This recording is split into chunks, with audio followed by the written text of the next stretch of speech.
Alors, je me nomme Dominique Moreau, je suis maître de conférence en histoire romaine à l'Université de Lille, plus précisément donc en Antiquité tardive, c'est-à-dire que je suis spécialiste de la toute fin de la période romaine.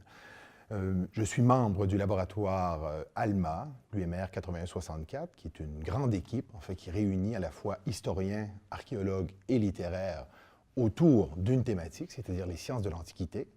Alors, mon projet s'intitule Danubius, donc c'est l'acronyme, avec pour sous-titre « Organisation ecclésiastique et topographie chrétienne du Bas-Danube durant l'Antiquité tardive, 3e siècle, 8e siècle ». Alors, comme le titre l'indique, l'objectif de ce projet est d'étudier la christianisation des régions danubiennes à la toute fin de l'Antiquité, au moment de la transition vers le Moyen Âge. Alors, j'ai pensé étudier cette thématique en m'appuyant sur les technologies contemporaines et en ce sens, donc thématique qui est très traditionnelle en quelque sorte, en ce sens, j'ai décidé avec mes collègues la création d'un SIG, d'un système d'information géographique qui permettra justement de récolter toute l'information et de géolocaliser cette information. Donc, le SIG envisagé s'articule autour de 3 axes.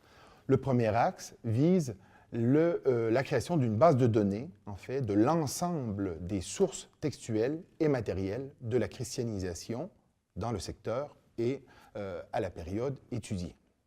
Le deuxième axe, lui, s'articule autour de l'exploration archéologique d'une agglomération romaine tardive peu étudiée, c'est-à-dire Zaldapa, qui se trouve actuellement dans le nord-est de la Bulgarie.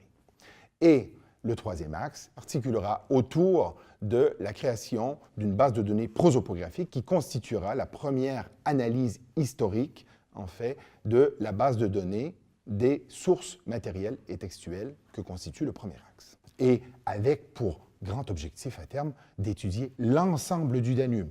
Le financement donc offert par l'ICIT ULNE eh bien, permettra au projet de véritablement commencer par le recrutement d'un doctorant qui sera associé aux 3 axes et aussi par l'achat de matériel informatique ainsi que par le financement de missions en Europe centrale et orientale qui permettront à terme d'atteindre les objectifs du projet.